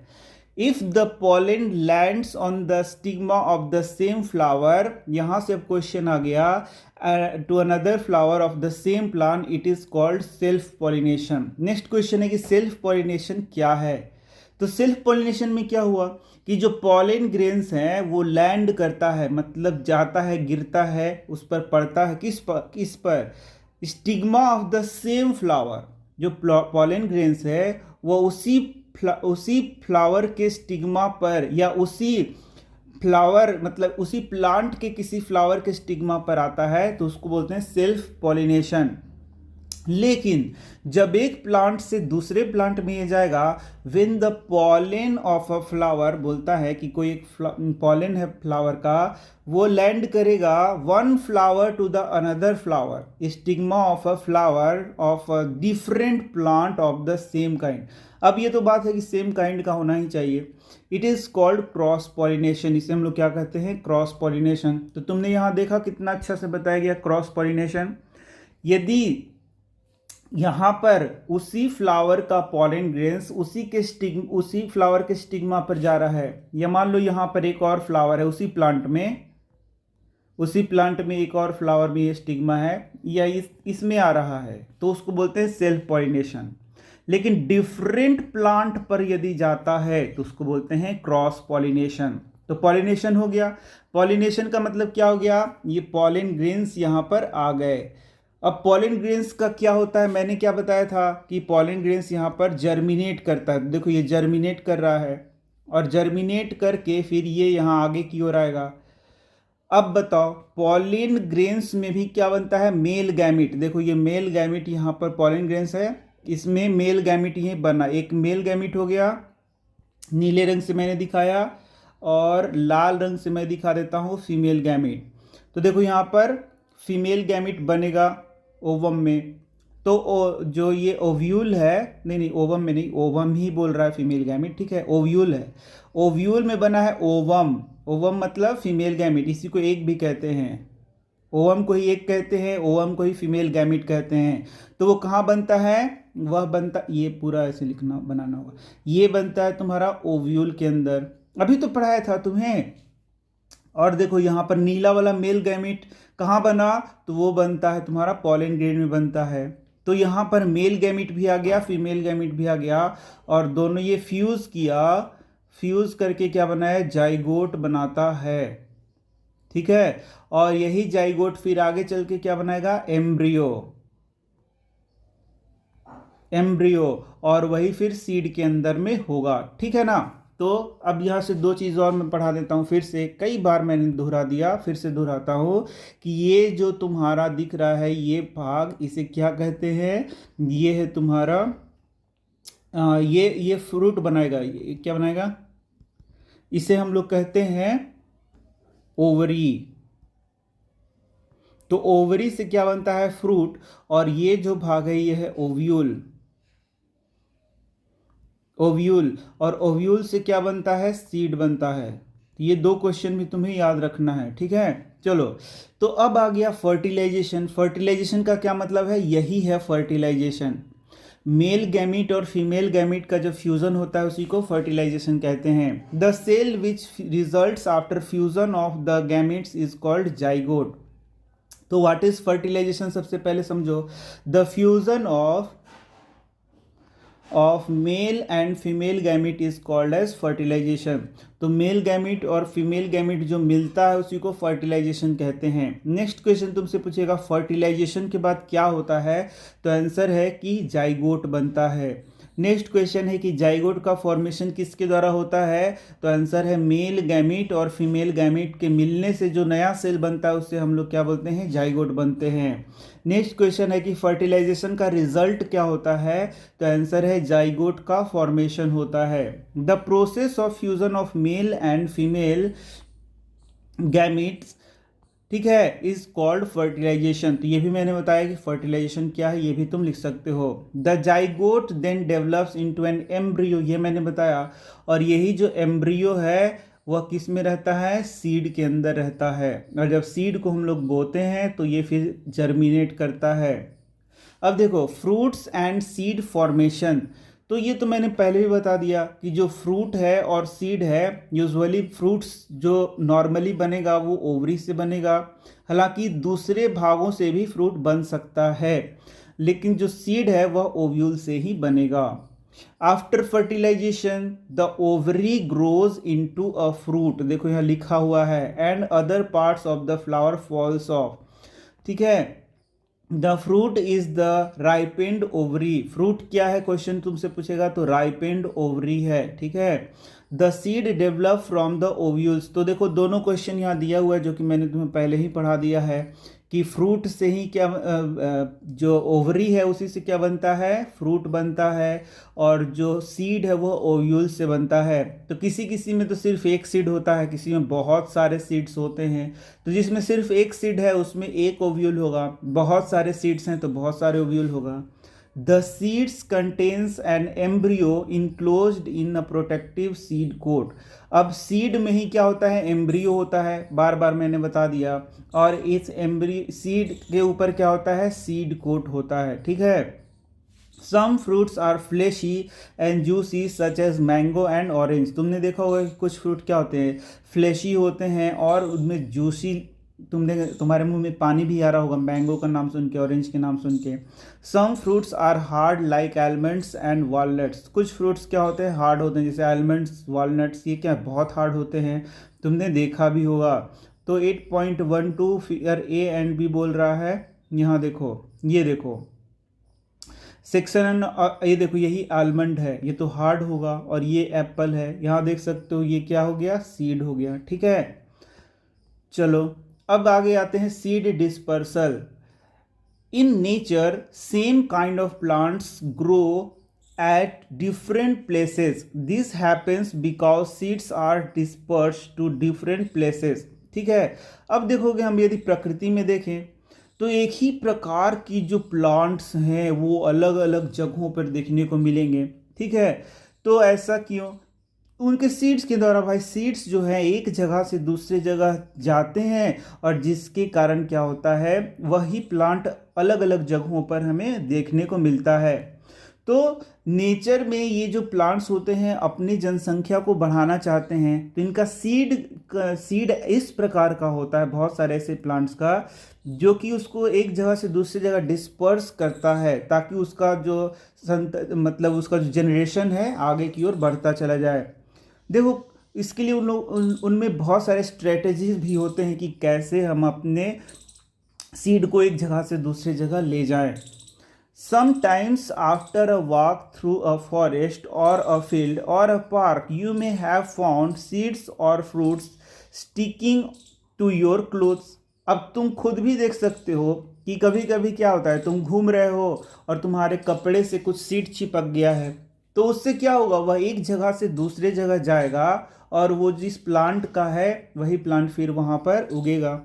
Did you try to observe how this seeds, क्या बोलता है, were clinging to your clothes, yes, seeds के ऊपर ऐसा स्ट्रक्चर होगा जिसके कारण वो तुम्हारे कपड़े पर चिपक जाएगा। अब ये जो तुम हो, मान लो कि पक्षी पर वो चिपक गया तो कितने दूरी तक वो जा सकता है, तो एक एरिया से दूसरे एरिया में वो ग्रो कर सकता है। What do you think will happen if all seeds of a plant were to fall at the same place and grow there? अब तुम जरा सोचो कि ऐसा होता कि सभी प्लांट एक ही जगह हो रहे होते, मतलब जहाँ पर मान लो कि यहाँ पर एक पेड़ है और इसके सारे सीड्स यहीं पर गिर रहे हैं और यहीं उग रहे हैं, तो क्या ये सरवाइव कर पाएंगे? तो आंसर है नो, क्योंकि यहीं पर अब सब उगेगा तो कैसे वो सरवाइव कर पाएगा। उन सब में कंपटीशन होगा एरिया को लेकर के, और साथ ही साथ वहाँ पर फूड को लेकर के, मतलब मिनरल, वाटर, मिनरल, इनकी बात मैं कर रहा हूँ। इसी के साथ लाइट के लिए इनमें कंपटीशन होगा, तो वो ग्रो सही से नहीं कर पाएंगे। लेकिन मान लो इस ट्री का एक सीड यहाँ पर गिरता है तो क्या वो अच्छे से ग्रो कर पाएगा? तो आंसर है यस, ये यहाँ पर अच्छे से ग्रो कर पाएगा। There would be severe competition for sunlight, water, minerals and space. तो यहाँ से क्वेश्चन भी पूछ रहा है, आंसर भी पूछ रहा है कि क्या होगा जब एक जो प्लांट है उसका सभी सीड उसी के पास गिरे और वहीं पे वो जर्मिनेट करे, तो क्या होगा? तो इसका आंसर ही बोल रहा है कि देयर विल बी, तुमको लिखना होगा कि there will be severe competition, उनमें सीवियर कंपटीशन होगा for sunlight, water, minerals and space. इसके लिए सीवियर कंपटीशन होगा जिसके कारण वो अच्छे से ग्रो नहीं कर पाएंगे। As a result the seeds would not grow into healthy plants. समझ गए? तो इस क्वेश्चन का आंसर यहाँ से लिखा जा सकता है। देखा तुमने कितने सारे क्वेश्चंस हो गए, आंसर भी यहाँ पर दिया गया है। Plant benefit by seed dispersal, इसका मतलब क्या हो गया कि यदि सीड एक जगह से दूसरे जगह जाता है तो वो जो प्लांट है उसको काफ़ी बेनिफिट होगा।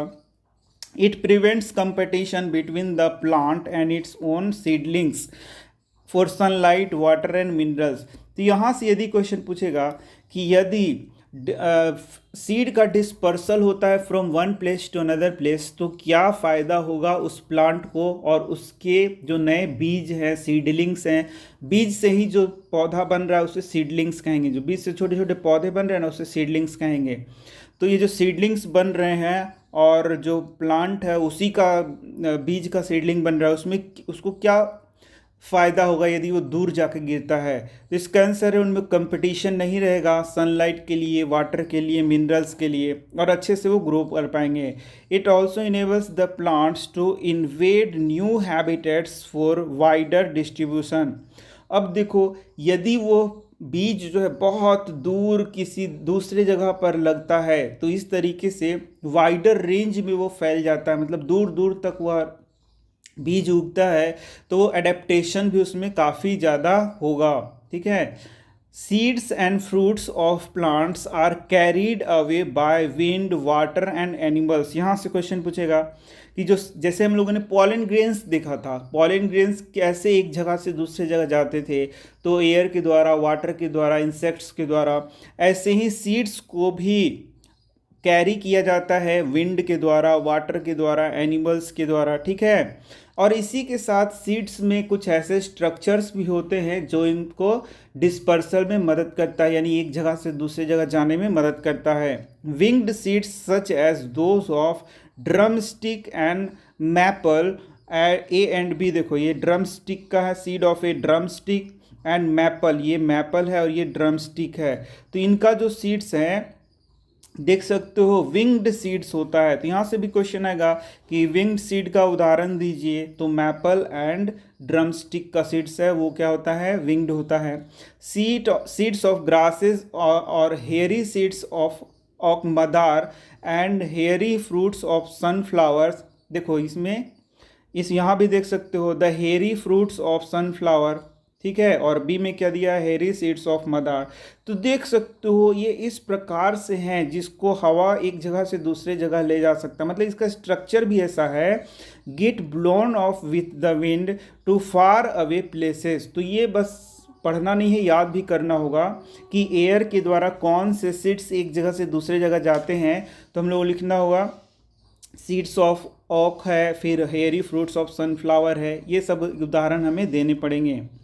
सम seeds are dispersed by water, कुछ सीड्स ऐसे होते हैं जो वाटर के द्वारा डिस्पर्स होते हैं।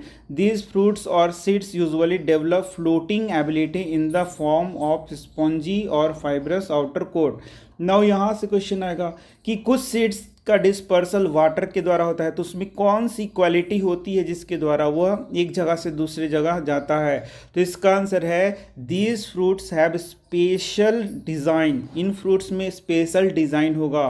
ठीक है, कैसा डिज़ाइन होगा, these have floating ability, in fruits में फ्लोटिंग की एबिलिटी होगी in the form of spongy और फाइब्रस आउटर कोट। यानी सिंपल सा बात जान लो कि इन सीड्स में स्पॉन्जी और फाइब्रस आउटर कोट होगा जिसके कारण वो फ्लोट कर पाते हैं, तैर पाते हैं। जैसे कि कोकोनट में some seeds are dispersed by animals, अब कुछ सीड्स ऐसे होते हैं जो एनिमल के द्वारा डिस्पर्स होते हैं। तो देखा तुमने, हर एक जगह से क्वेश्चन आ रहे हैं, इनको पढ़ना पड़ेगा तुम्हें, हर एक जगह से क्वेश्चन आ रहे हैं। अब कुछ सीड्स हैं डिस्पर्स होते हैं एनिमल्स के द्वारा, specially spiny seeds with hooks which get attached to the bodies of animals and are carried to distant places. Examples are xanthium and यूरेना। देखो 8.15 का दिया हुआ है जैंथियम का। तो जैंथियम में देखो किस तरीके से यहाँ पर स्पाइक लाइक स्ट्रक्चर है। यहाँ देखना क्या बोलता है, स्पाइनी इसमें स्पेशली स्पाइनी सीड्स हो रहे हैं जिसमें हुक लाइक स्ट्रक्चर है जो कि एनिमल के बॉडी से चिपक जाएगा और एक जगह से दूसरी जगह जाता है। तो इसको जैंथियम एग्जाम्पल याद कर लेना, यूरेना भी एग्जाम्पल याद कर लेना। Some seeds are dispersed when the fruits burst with sudden jerks, the seeds are scattered from the parent plant, this happens in the case of castor and balsam. तो कुछ प्लांट्स में जैसे कि कैस्टर हो गया, बाल्सम हो गया, इसमें एक जर्क के साथ ये जो फ्रूट होता है वो बर्स्ट करता है जिससे कि वो काफ़ी दूर तक सीड्स डिस्पर्स्ड हो जाते हैं। तो देखा तुमने कितने तरीके हैं जिसके द्वारा ये सीड डिस्पर्सल होता है। तो यहाँ से अब डायरेक्ट क्वेश्चन होगा कि सीड डिस्पर्सल किन किन चीज़ों से होता है। इसका आंसर क्या हो गया, एयर के द्वारा हो गया, वाटर के द्वारा हो गया, इसी तरीके से एनिमल्स के द्वारा हो गया, और यहाँ पर कुछ फ्रूट्स में लास्ट में लिख सकते हैं कि वो इस तरीके से जर्क के साथ बर्स्ट करते हैं जिससे कि वो काफ़ी दूर तक फैल जाते हैं। तो देखा तुमने यहाँ पर जब हम लोगों ने पढ़ा तो इस चैप्टर में तुम देख सकते हो सेक्सुअल रिप्रोडक्शन अब तुम्हें पता है, budding, embryo, fertilisation, fragmentation, gametes, hypha, ovule, pollen grains, pollen tubes, pollination, seed dispersal, sexual reproduction, spore, sporangium, vegetative propagation, zygote, इन सब के बारे में मैंने तुम्हें डिटेल बता दिया है। तो वीडियो कैसे लगा ज़रूर बताना, और भी वीडियोस तुम्हें डिस्क्रिप्शन में मिल जाएंगे, ज़रूर चेक कर लेना। Thank you.